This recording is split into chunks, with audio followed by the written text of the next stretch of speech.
Shabbat Shalom. This year marks the 30th anniversary of our synagogue's men's shelter. There's both good news and bad news in this.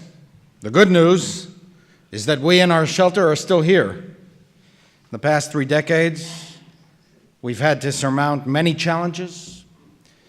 There were times when we ran out of money. There were times when we ran out of volunteers.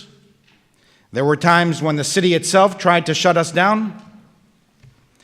There were times when it seemed that we had run out of moral energy, and yet, each and every time, we overcame. It started almost by accident. In the winter of 1983, then Mayor Ed Koch attended our synagogue's 75th anniversary celebration.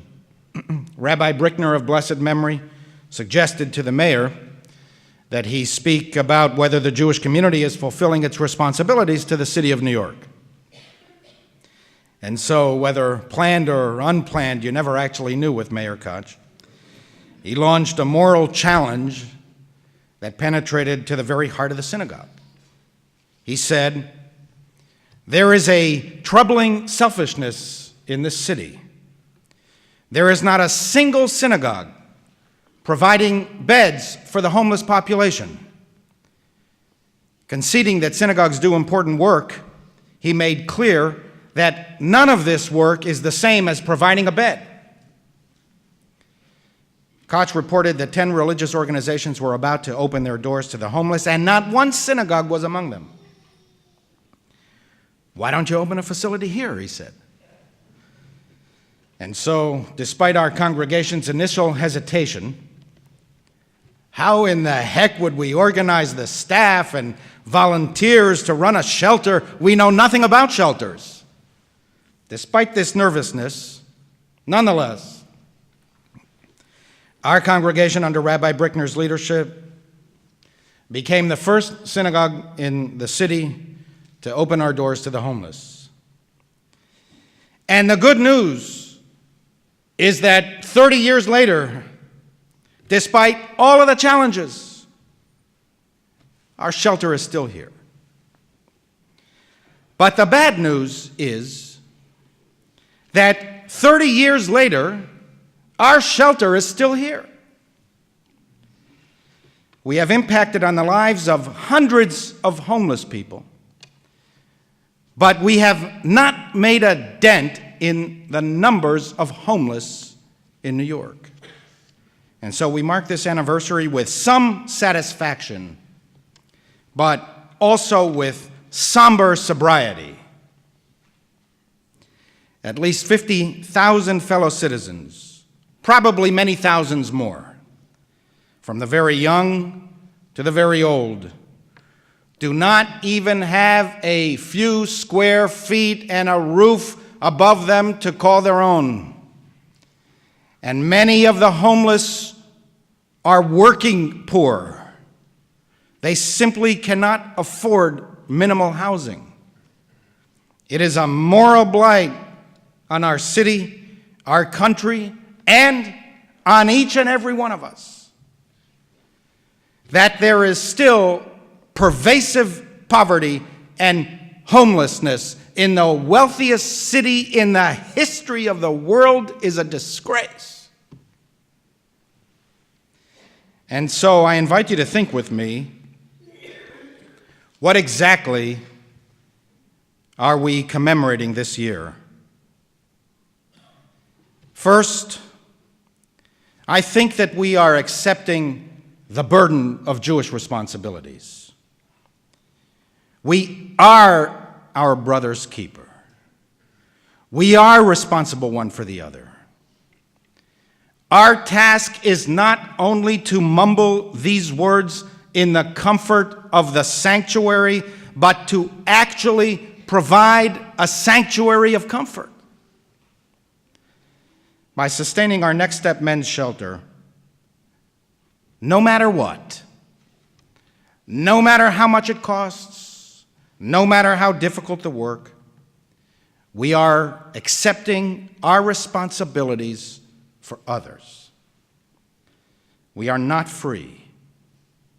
neither in religious thought nor in any other theory of democracy, to walk away from the problems of others. The price of freedom is to take care of the homeless, the widow, the orphan, and the stranger. The price of freedom is to feed the hungry, lift up the fallen, and heal the sick. The price of freedom is responsibility.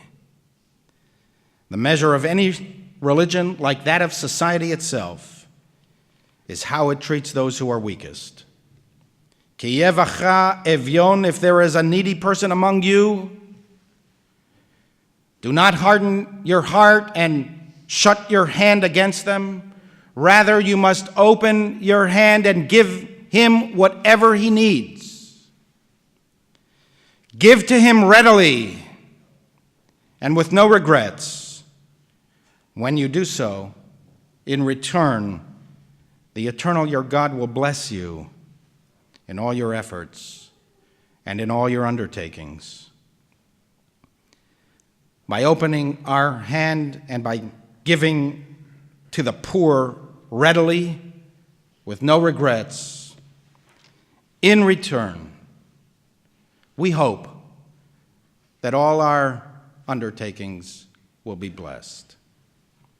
And therefore, the second commemoration this year is the recognition that our undertakings have made us better, that through grappling with daily challenges of providing, we have become much more sensitized to need. Our guests have taught us never to take for granted the blessings of our lives. Our guests have taught us by word and by example that we all need shelter. If we do not have shelter, if we do not have a home, we are anchorless, a particle floating on the winds of time. Our guests have taught us that if we give shelter, we give much more than a good night's sleep. We give security. We give humanity. We build self-respect and restore confidence. Our guests have taught us never to confuse sanctity with sanctimony and righteousness with self-righteousness. There is often a thin line between being religious and being sacrilegious. In our emphasis today on personal meaning, religion is all about how I feel. Have I been moved? What have you done to inspire me?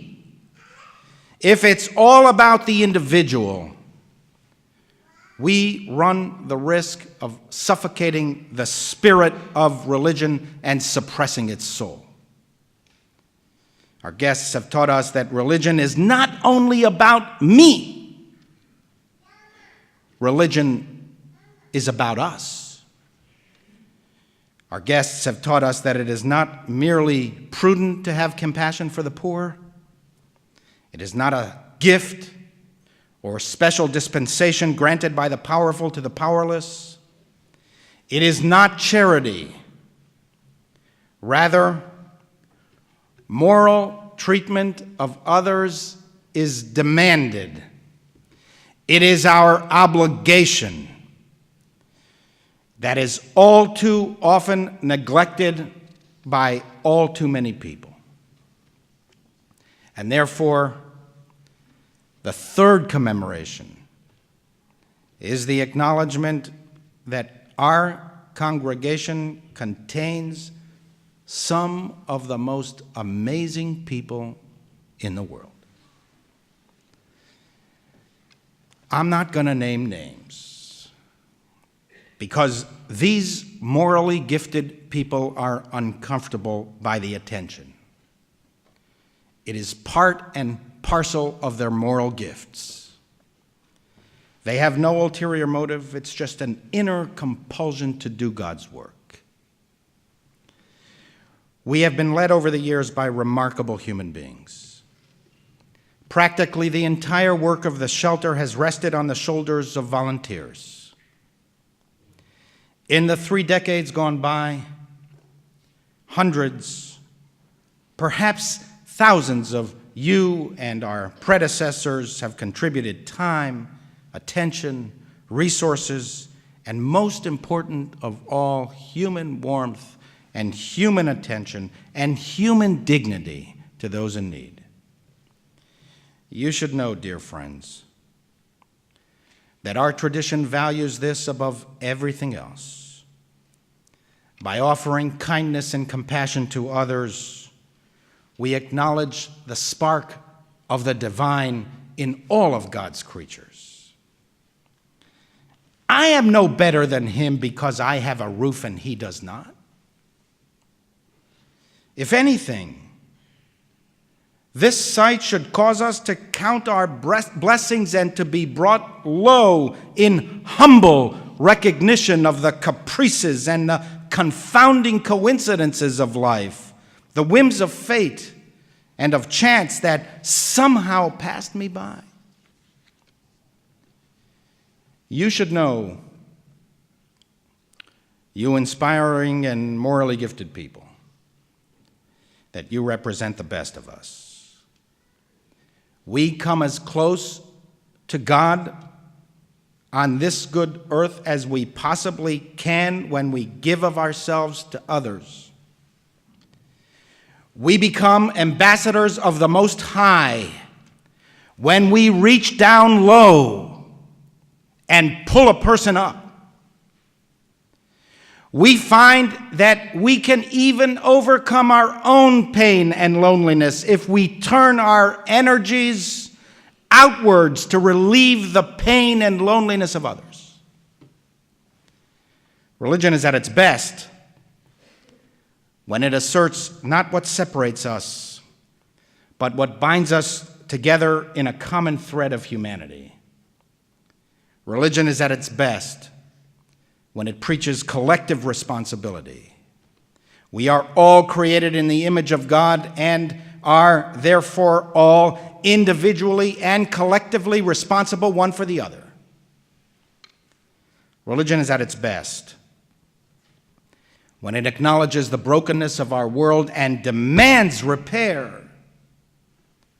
Religion is at its best when it encourages us to love our neighbors as ourselves. And so, if you have health, if you have resources, if you have a home and a roof and food, if you have these blessings, they should lead not to arrogance or self-regard, but to humility and a deep desire to give something back. And therefore, what I would like you to consider is the following. First, fill out this sweat equity card that you all have in your prayer books, either now or after Shabbat if you don't write on Shabbat. We'll be sending this out and distributing this in their thousands to everybody we can find over the next 2 weeks, over the next year, really. Do something that contributes to the sustenance of this shelter. Know that as long as there are homeless, we're going to be here providing for the homeless. You do not have to stay overnight, although that would be most welcome. You can cook, spend a few hours, or donate some clothes or other goods. Let all of our congregants, each and every one of them, from the youngest to the oldest, pledge on this 30th year of our collective efforts to contribute something to these efforts and to make a difference. Already, all of our nursery school children and all of our religious school children, all of them, every last one of the 500 or so children in our schools, every last one of them are all studying about and participating in shelter-related events throughout the entire year. Our children have already raised awareness and funds to support the shelter. The Hoops for Homeless basketball tournament last month raised $1,500. Make it your business to participate as well. Second, we will be gathering here on November 23rd, late Shabbat afternoon, for Havdalah and a series of activities. Come and join us. Give some respect to the important work of 2 generations of Stephen Wise members. And third, sometime this winter, we will be inviting the new administration to our city to a communal forum here, so that they can share with us their ideas on how we, as a society, can reduce the numbers of homeless people. Only the collective can make a dramatic difference. This is what we have learned over 30 years of our work. No individual, no one church, mosque, or synagogue, no one community can dramatically reduce these numbers of poor and homeless. It is a job for the collectivity. It is the collective's responsibility. So come to this forum later this year and ask the easy question: why so many homeless in our city? And demand the hard answers. Jews know how it feels to be homeless. Much of our history is filled with wandering, whether caused by poverty or persecution. We know how it feels to be alone with our problems. We know how it feels to be vulnerable, so vulnerable that it seems that we are left to deal with our struggles alone, that no one knows and no one cares.